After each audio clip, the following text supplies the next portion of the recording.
Talofa lava, ya, manuia lava le asonafua, le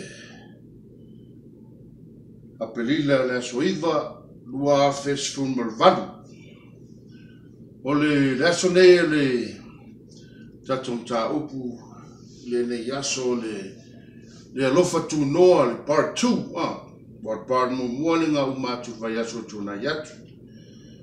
Ale lona lua la lea o lea peo na fasil tonu le taimi mua le launga mua le lofa tuno vai aso vai atu o le fafo le o le lofa tunoa wa o le angasala e au ese mai ya tanata ia mai le atua peo ta ua mai i le Wala tadi lava lea o le lofa tunoa ne teu whaseina sanata seisi. O tadi lea. Tadi lava lea i autou tali tonu le nei tadi. Le tusi mai le peteru mua le peteru. Lima veu po lima. I whapea o tau o he talavou i au sustai toia ina.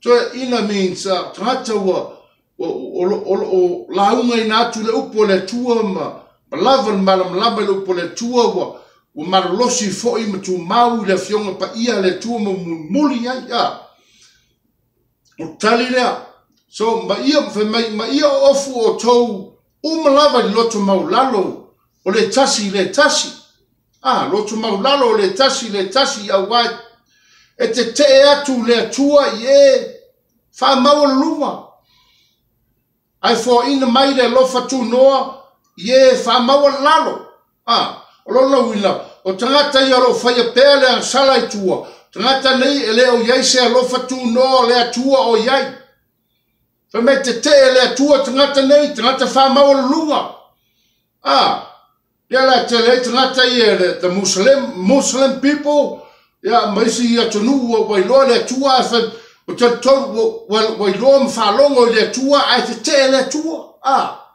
so mei le ai sa o la tau taltununga so tangata nei ele ai se alofa tu noa le tua o iai so their sins remain so auti foi la tau o fia ele sao le mamaru o le tua ele o se langi I always say, because the Bible said Jesus is the only way to see the Father. Fetalai mai Yesu li Yohanes fulfa fe o poono. Fetalai mai Yesu, fetalai atu Yesu ya te. Fetalai atu Yesu ya te ia. Wa unei le ala male upmoni male ola ele alu atu lava se tasi. So Jesus is the only way. Tangata ia pe o Oprah, aisi lava mea ia tangata ia se sela tatonga fa mai. There's another way, but no, there's only one way. Money is not the way. Money is not the way. Money will not save no one. Petialu ave se milionga is fai au. Ai fai papatiso oe. That's not the way. The pastor and the money is not the way. Ololo wina ele lola polane nothing. But Jesus is the only way to see the Father. Tatou tana sa mos vatua fo. Lola mai lava I tātou ia o le tua. Tātou whalongo iai. Tātou tamam, tātou tinam, tātou tua lola i o langa whakeo I siano. Au tātou la, tātou wola mai. E sa o lava o leta tonu tātou ia Yesu. Ai o tātou sa vali, o mumpuli ia Yesu. Pei foi wa o mai le amatanga. O lo ita o langa no whalongo ia Yesu, mo tonu ia Yesu, au te lei muli ia Yesu. So le winga la na o le tatou la unga nei aso. O le o langa wha keri siano, ma le alofa tunoa. le alofa tunoa. Wa taluai, o le last week, o tangata ia i tua. Tangata ia, i te tonu ia Yesu, whalongo ia Yesu, a whamesiri o la totua o pura, o Musalema, ma Hindu, ma Ara, ma Allah, whatever it is, but Jesus is the only way. So le mele le tusia Roma, dato su e atu ai tusia Roma e valu tolus fulma lima.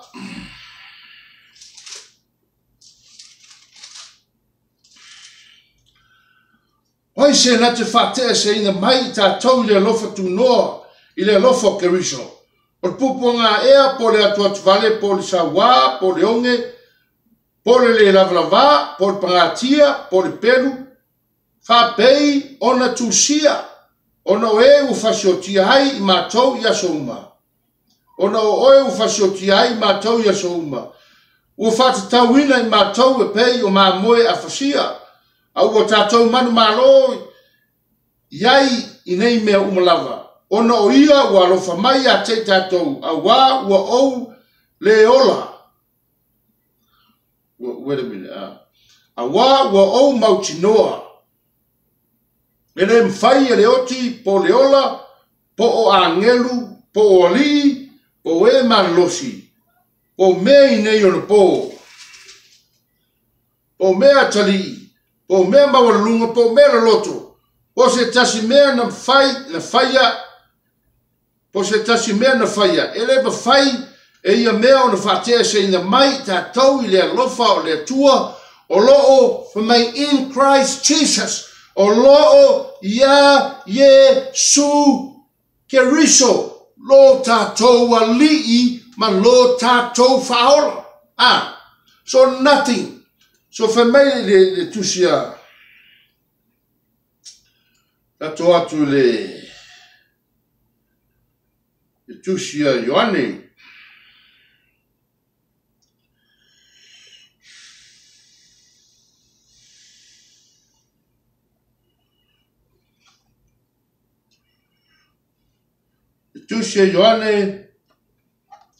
se fulu ma le iwa ma sfulu.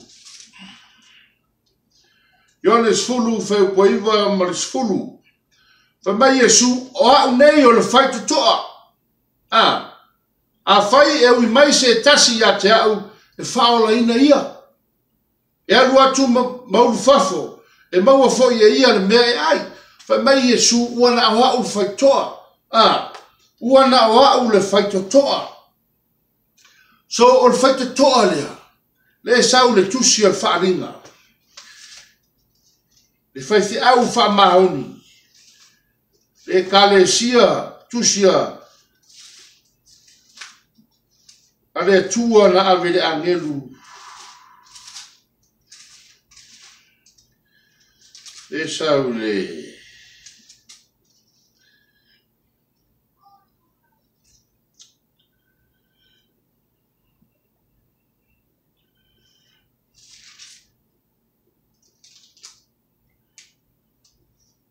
E sau tusia le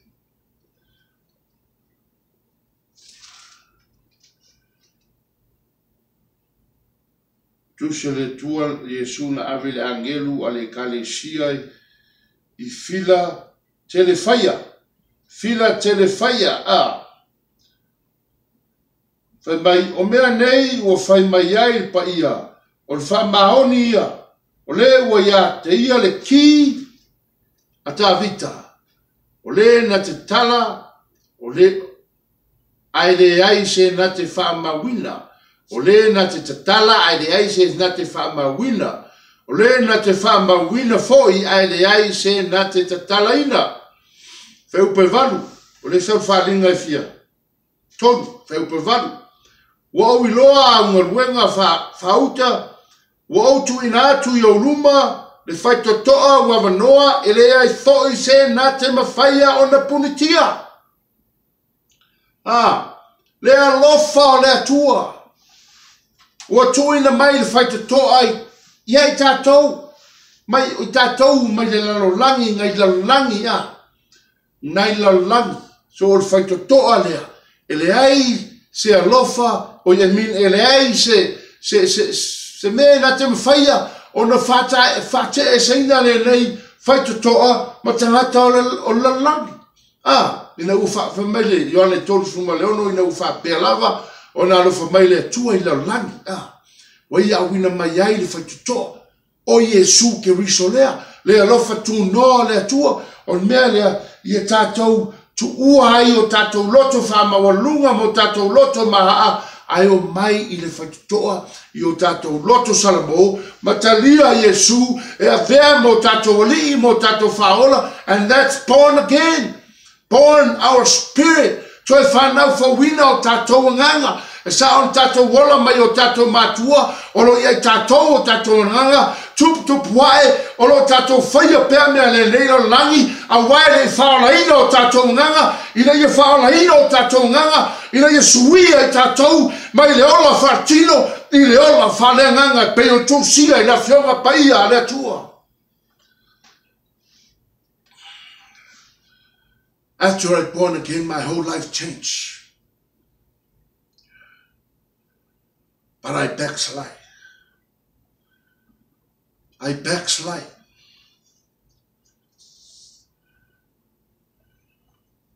I born again 2001, and I backslide 2007 or 8. But I still confess my sin to the Lord. Yo tu sia mai le fai upua. O mea nei nei e tātou o mai ei. Talia Yesu a vem tasi level whaotanga. One born again. E le whapea te aru e toi fo I tuane toi saula ia. Toi born again. No. You already have that new spirit in you. Po whea lava te mea te aru e toi fo I tua wha metu spa ia pei o le maile. Toi fo I o na pua inga. Pei o le pua e toi fo I parpala. Wai fiu lava e whata ele pua e toi fo I lava pua e parpala. So a toi backslide in whai lava o na e toi sau a wā. O le nganga o lo I ata oe. E ma whai e satani o na ngaoi mea uma mai ata oe. But that power is in you. Jesus placed that power in you. One born again. When you got born again, that spirit, that power is in you, can bring you back to Him stronger than before.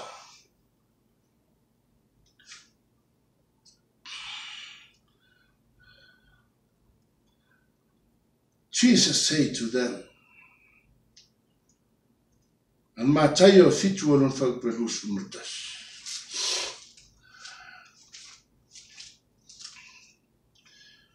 Faftaile. Matayo fitu alon fag pelus mutas. Malus mulfa. Eu acho lus mulfa.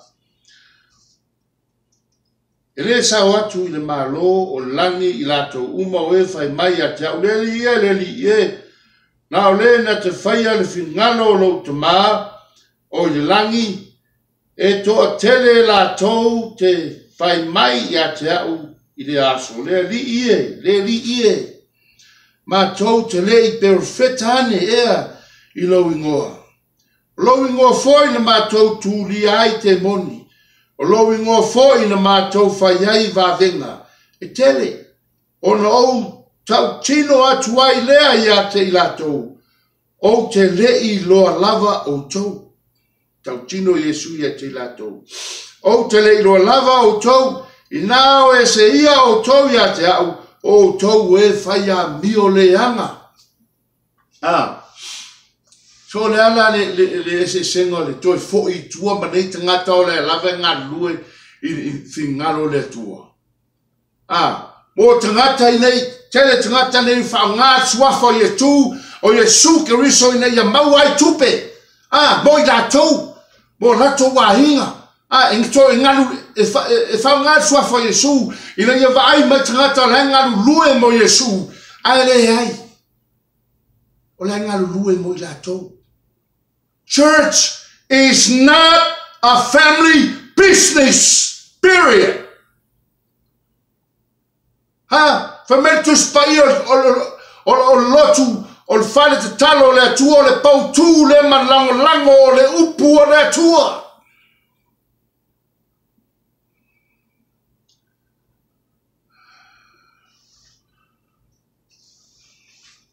Fermei a tau leli ie.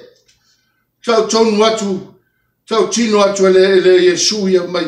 O no tau tino atu ai le ia te la tau, o te lei loa lava o tau, o ese ia o tau mai a tau, o tau a mio le anga.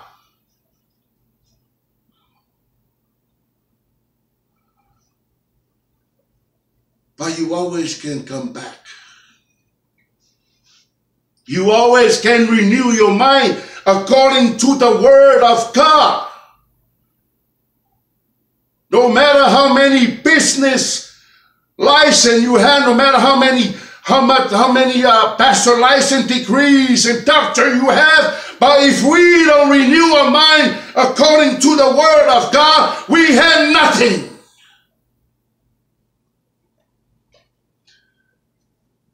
Tele la unga tato falo longo ai mawal fia le lei.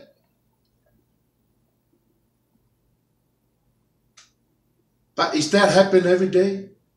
No. That's where the Bible, Romans 12, renew our mind according to the word of God. Tato te mawai merele umai tusa malfina ngalo le atua. Ioane mua Ioane. Tato e lime tataimi wa pe 28 million camel. So John, 1 John 2:3.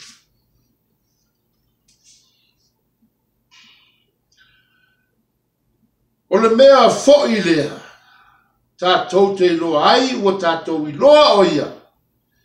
Pea fai tatou te tausi iana polo inga. Mea foi le pea fai whapeu tatou loa ia. O lo tatou tausi tatou polo inga wa whai mai Yesu whai upule tua umul whai taua. O tau tino iei latou.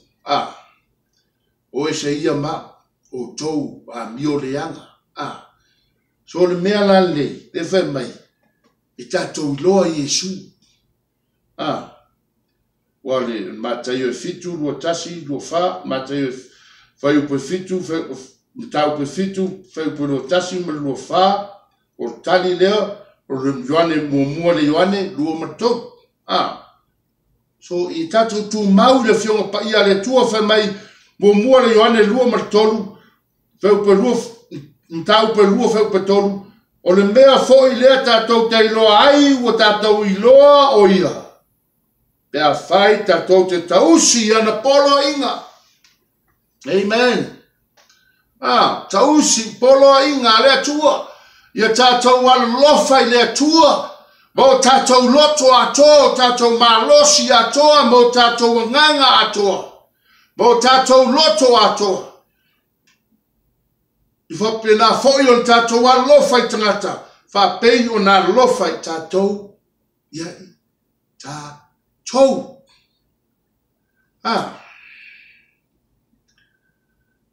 Whai mai pe teru tusa pe teru lima. O le lua pe teru po mumu pe teru pe lima le sa oi mai. Au al whaatinga I ngā tangata.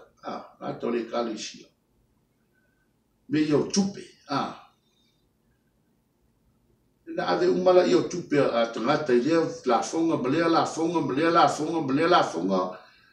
Alai malapanga a inga, pini ma, o mea aima. E sao whai mai, panmele whai maltus pa I o la fonga ma sfulua.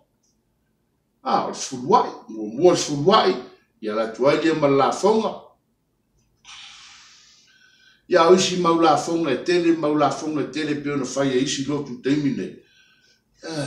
Whaatinga inga o tangata. Ia vai to tōmi o na tangata. O si a inga ruenga leo la tu la to whanau nei whafu. Ia la si fia mai le tuan me o lo waru. Ia tupe po whil me o waru ina tupe. le winga tonu ngal fai upu le matai o fitu lua tasi ma lua fa awa le tua o me lilo awa halava yeah, hey, don't mess with God's people. Don't mess with those people. Ata lo lafo mal fama oni mal loto malie i e kalesia lotu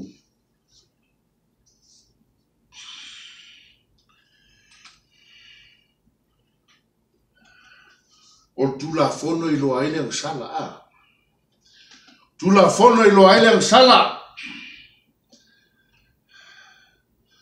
mai e tatou fala talata i le nofo ali o le tua tatou te maua ai le lofa tu noa le sau de peru fast fun maleo tatou fala talata i nofo ali o le tua e tatou maua ai le lofa tu noa ya o le sfo na tale so atua le mo liane ruoto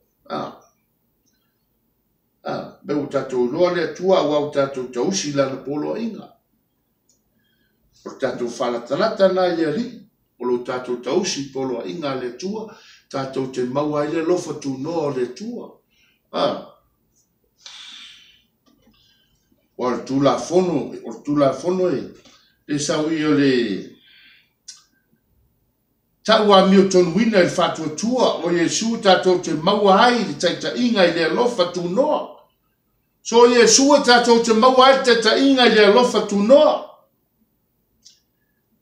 so lei e tu lafo o tu lafo e taitai ai tatou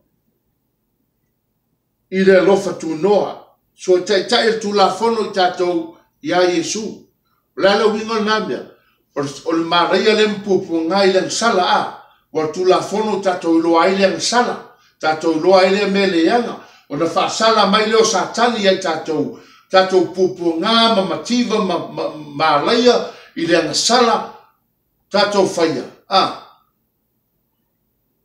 a le sala mo trata sawi le tua lo to fama walalo matalia Yesu e ve mo na li mo na faola so lo to sala mo e tai mai ai tatou so tu la fono tatou lo ele sala tatou lo ai popunga mo tinga ma tianga ma malaya na mai le tatou mai le ia Jesus fa mangalo mai a tau la viai mai a tau o lo wali i malo faola o te tonu nei maliu mo te tu mai te mao la faola tana silsi lava save me Jesus in Jesus name and fill me with your Holy Spirit wale o le mana e tatou maua mai le ngangpaia e tatou te tuma wai lunga o le whaalatanga na whaia Yesu Keriso i e tatou a o te inu e tatou te vai ai whai mai wa lava whai mai o lo fatu noa wa lava lea soaswani i e tatou lua Korinitos fulua iwa sfulu lua Korinito feupes fulua mtau pes fulua fai po iva mo sfu me lo lo fatu no wa lava le tu tone fai tawat fai pule o sang o talia Yesu a ve mo li mo faola so fai pule mo tangata o talia Yesu a ve mo na li mo na faola e leo se fai upu mo tangata lo fai pele an sala so le la fai tawat ya te do 2 Corinthians chapter 12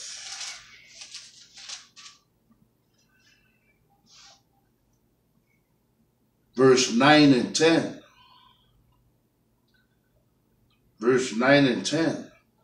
o le whapea mai hei lea o ia tea o lo nei alo fatu noa e lava lea e soaswani ia te oi a wale vai fa atu ai lo mana o lea ua te le ai lava lo fia i mita i mea ua vai ai ina ia tu mau i au lunga le mana o Keriso o lea o te fia ai i mea e vai ai o le whaaleanga mai o le malaia o le leanga tele mai o le atu vale, ona o Keriso, a wapea o vai, ona o malosi lea.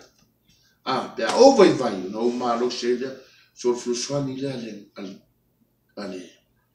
nganga pa ia o le tua, le lofa tu no le tua i tatou, pea tatou whaia le whingalo le tua. Le alanga wa resta taimi, ailana,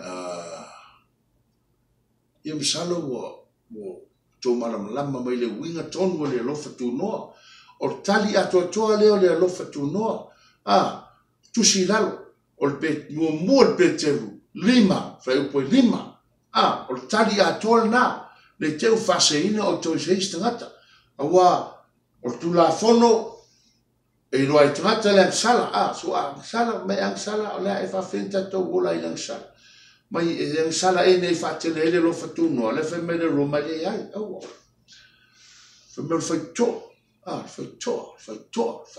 Yesu, the door. No one can close the love of God, and that is this door.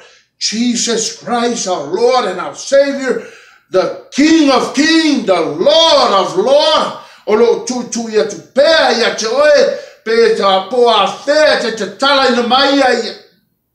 Aua nei tuai.